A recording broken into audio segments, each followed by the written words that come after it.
Right there is the University Street.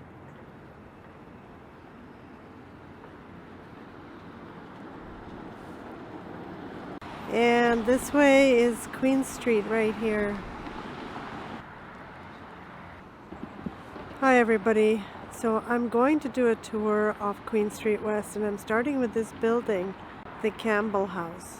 It was built for Chief Justice of Upper Canada, William Campbell, in 1824. It was actually built on Adelaide Street, and in 1972 they moved it here. At the time it was owned by a greeting card company who didn't want the building anymore. They just wanted a parking spot. So a bunch of lawyers actually raised money to move the building here and to renovate it. There's actually videos about it online, and I will link to it in the description. And there's a fairly large attic over there. In fact, during World War II, a Japanese couple used to hide out over there. The house was at the time owned by a glass company, and the owner offered them a hiding place, since Japanese people were actually not allowed to travel during that time in Toronto without a special permit. Yeah, the city was pretty racist at the time. And actually there were internment camps in Canada for the Japanese citizens, unfortunately, during World War II. I always thought it was just in the States, but it was also in Canada. And I'm in the back, on the side of the building right now. What you see on the side of the building in the basement is a sugar cone. And it was kind of a sign of wealth because sugar was so expensive in the 19th century. So they would display it to show that they had, enough money to afford it. Down there in the basement is a fully functional 19th century kitchen. And before, kids could book a lesson there to bake cookies in the old style kitchen.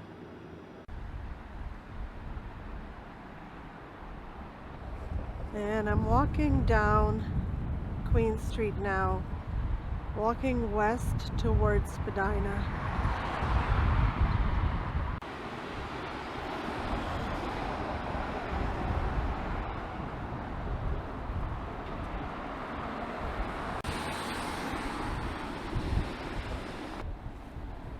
And there's Cop's record store that used to be here that sells records, but it's moved actually west. It hasn't gone out of business. Next to it is a place that looks like it has gone out of business for lease. A lot of places that have gone out of business have been replaced with cannabis stores. Look over there, there's like 2 locations of Friendly Stranger for some reason. Not sure what the plan for that is. This is the Rex, iconic jazz bar. In 1930s, this building was a brothel. Now it's a wonderful jazz bar, and hopefully it will open again soon. This place just popped up last summer, and there was a line around the block. That place, Ms. Jones, replaced another store in about May. And that store was called Lavish and Squalor. And Lavish and Squalor then went on Facebook to try to raise money to go to a new location on Queen Street. It was a great store, actually. And this is a Queen Mother Cafe.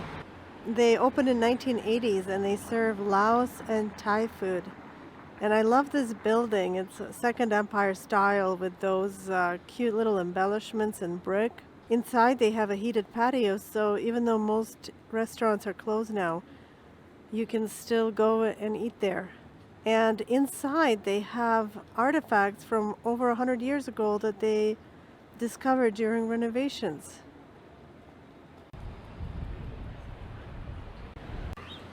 There's a new place that opened up in May, Marvelous by Fred.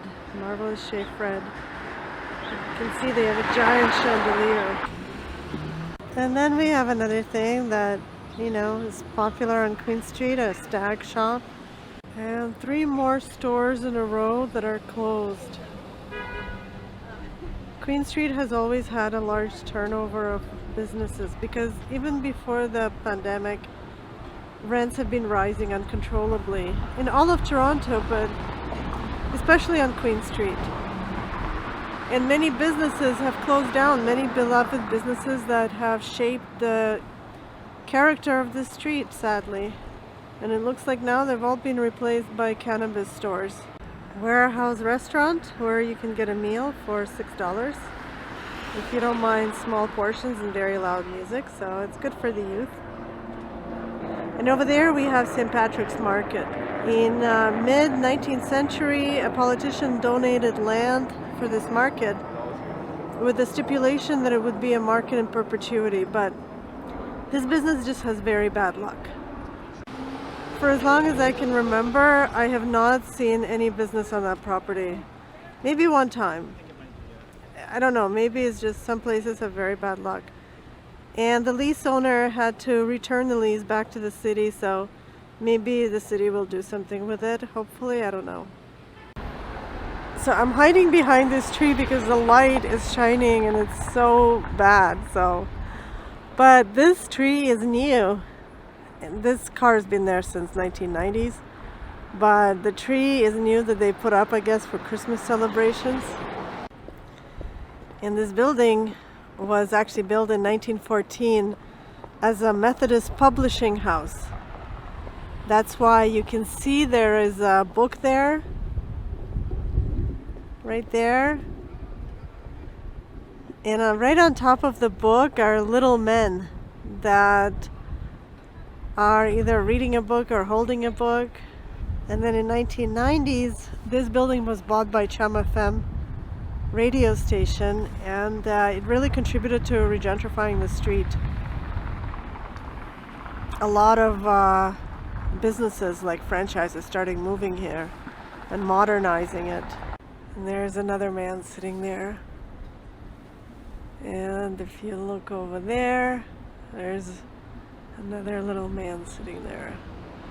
The Crepe Cafe has gone out of business, unfortunately, during this big event. I don't know what's happening there now. And then there's Bonfire that last summer was a BMV bookstore. Now it's another cannabis store. And if you look at this building, isn't that interesting? It says on there AD 1881. Many of the buildings on the street were turned into 3-story townhouses in around 1880s to make space for more businesses and more living space. So there's living space on top and businesses at the bottom, which is still the way it's done today. And there's the rest of the Queen Street.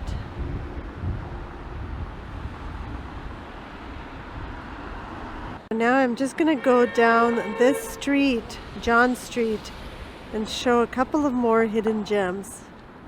Second Cup Coffee Shop, it's a Canadian brand, and unfortunately many locations have also closed down. Can't compete with Starbucks in most places. Of course here Starbucks is right across the street, so we'll have to see what happens. And this is a wonderful mural right here. We see you, we thank you.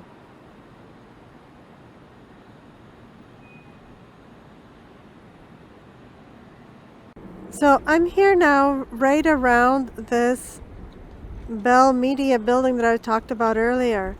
And I wanted to show this ghost sign called Gelber Brothers. And surprise, surprise, it was just renewed. And I'll put the old picture to see the comparison. So they're renovating that building.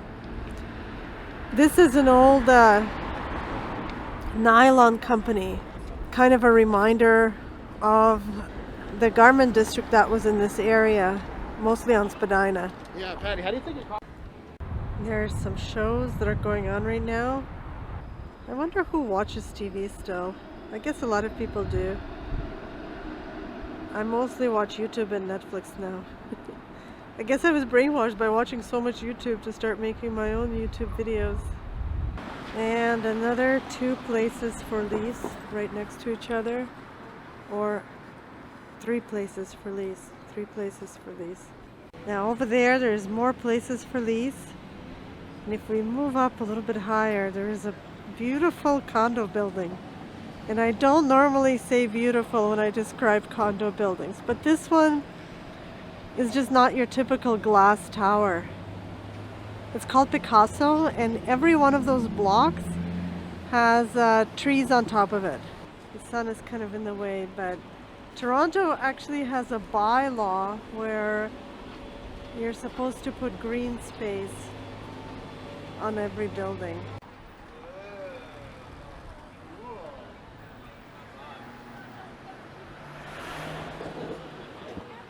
Black market has been here since the 1980s. Actually, it wasn't on this location. It was closer to John Street, but they have very cheap clothing. Like, my mom bought my dad their shirt for like $1, which he really loves.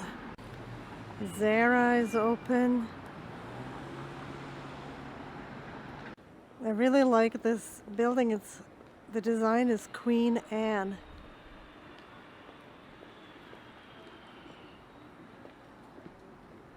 It has all these interesting embellishments. Does nothing but decorate the building. 2 more stores are for lease. 1 store for lease and 1 store which looks like will be another cannabis store. Just last week I was here and this was closed off Mendocino store.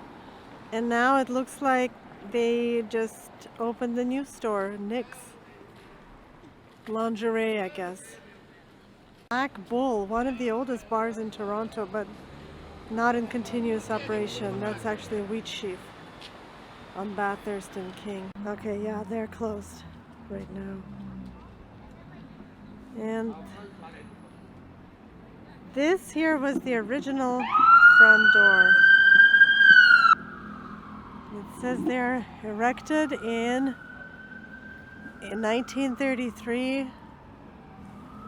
Re-erected in 1886 and altered in 1910.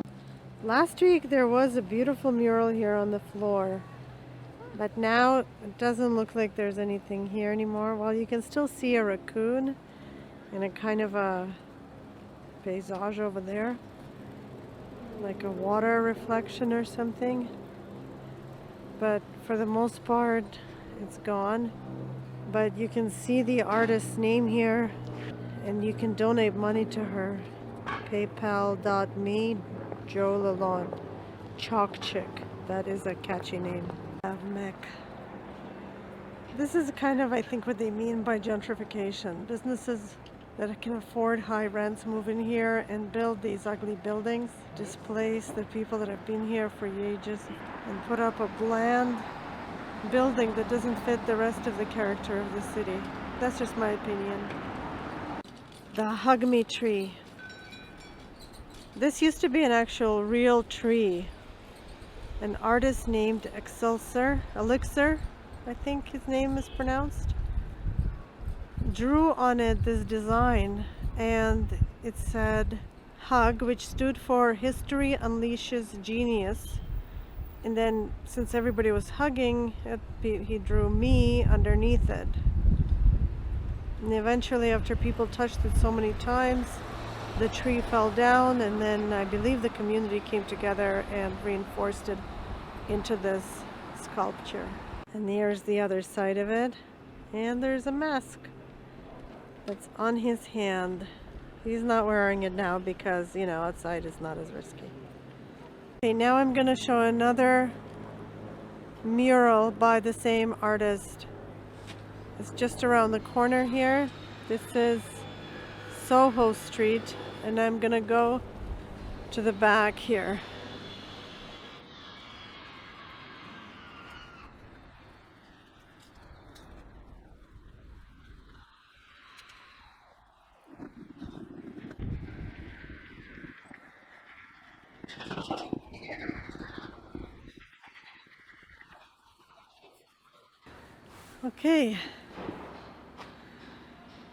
Okay, I think it is here, and unfortunately somebody decided to put a chain here.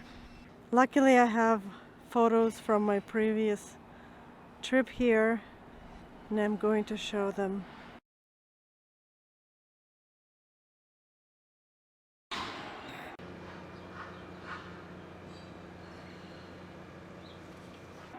And there's another mural here of this guy. Do you know who this guy is? David Suzuki. Lululemon store. Mask and you shall receive. Okay, so that yellow building is what replaced Cops on the other side of Queen Street. And there we have another store for lease. Here there's a whole bunch of kids and adults waiting in line for Brandy and Melville, and there's no special occasion. Looks like they're only letting like a couple of people or 4 people into the store. They just love this store. Another famous and iconic place on Queen Street, the Rivoli. Very famous restaurant. It seems that Mike Myers used one of the waiters here for inspiration for one of the characters, Dieter. So it's been here for years, probably more than 40 years. And on that sign it says, Rivoli Toronto, we love you. Now this beautiful building is called the Noble Block. It was a widow named Emma Noble who decided to convince another widow on this block and some other neighbors to kind of match their designs. And so it's very beautiful. You can see the windows let in a lot of light at the time when electricity was not so widespread. There's another store for lease, unfortunately. Look at that, the reflection of the Noble Block and CN Tower peeking out through from behind the condos.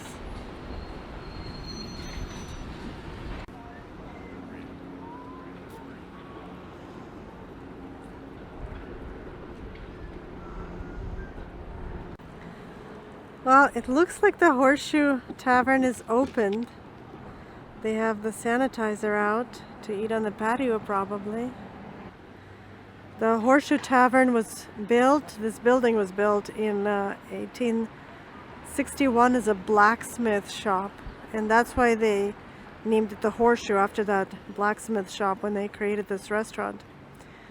This has been here as this tavern since 1947, and it's featured country acts like Loretta Lynn and really promoted Stomping Tom Connors. I actually don't know who it is, but country music fans must know. And at some time it was partly owned by Dan Aykroyd, very famous Canadian actor who was in Ghostbusters and Blues Brothers. So a lot of history here, iconic bar, country tavern in the city. Okay, so this is Spadina Street. It was created by William Warren Baldwin, who was an architect, politician, doctor, and lawyer. Yes, he had many jobs. Apparently he took all of them because there weren't so many people here at the time. And the street name comes after the Ojibwa word Spadina, but we all call it Spadina, not Spadina. About 100 years ago, people who lived up on the hill on Spadina called it Spadina. They were rich people. And then people who were working class at the bottom around here called it Spadina, and I guess Spadina name stuck. But next to Casa Loma, there's also a house called Spadina House that was built by William Warren Baldwin as well, as a home for himself and his family. And that one is called Spadina.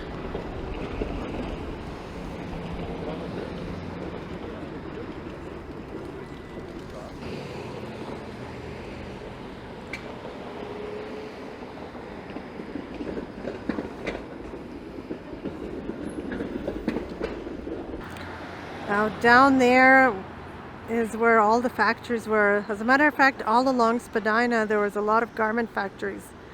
That is why this area is called the Garment District. Now I'm going to use parts from my other video to complete this portion. Spadina and Queen Street. Queen Street, that is west of Spadina to Bathurst. Some more hidden gems and stories.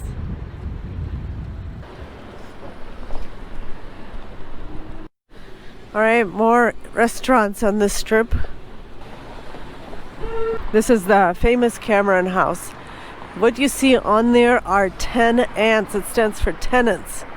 In the 1990s, the owner of the building had problems with the city. They wanted to declare this building unfit for tenants.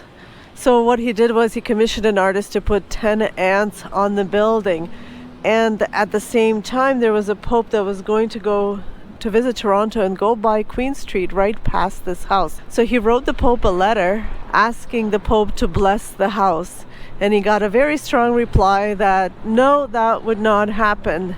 This got picked up by the Toronto Star and the building became kind of famous. The whole story became famous. And the landlord got to keep the tenants. Very famous building for musicians. Many musicians have developed their careers here. It said that bare naked ladies lived upstairs and played downstairs. Also, the decor is very interesting. I really suggest that if you can visit it sometime, do. And it says right there, 408 Queen Street West, 1881. That's when it was built.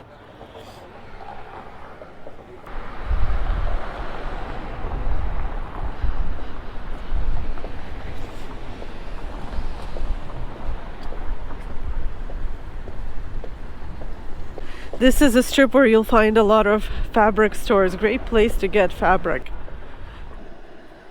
Don't think it works anymore.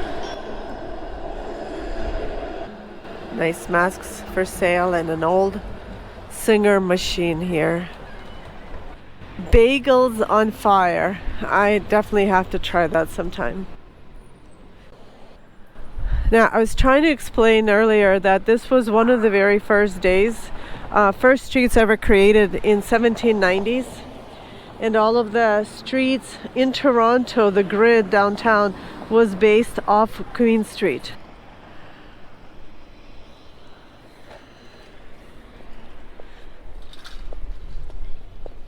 It was called Law Street in the beginning, and then in 1834, when the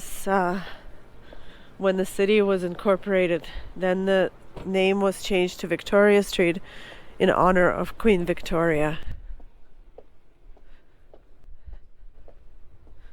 And we're coming up another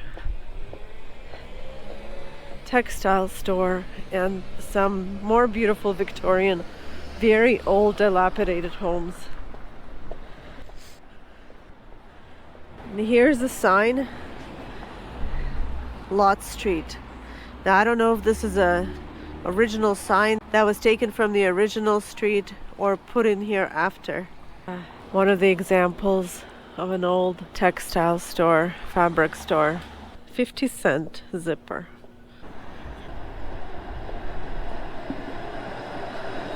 And look at all these fabrics here. This Java House, another place where you can get like decent meal for $6. Great place inside, lots of beautiful decor. Okay, I think I better stop.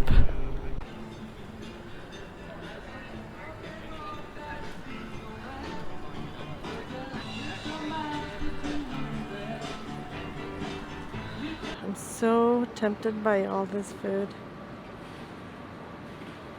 This is a little hidden gem, hidden right here on St. Patrick's Street. I went in there the other day and the people were so friendly and everything looked amazing.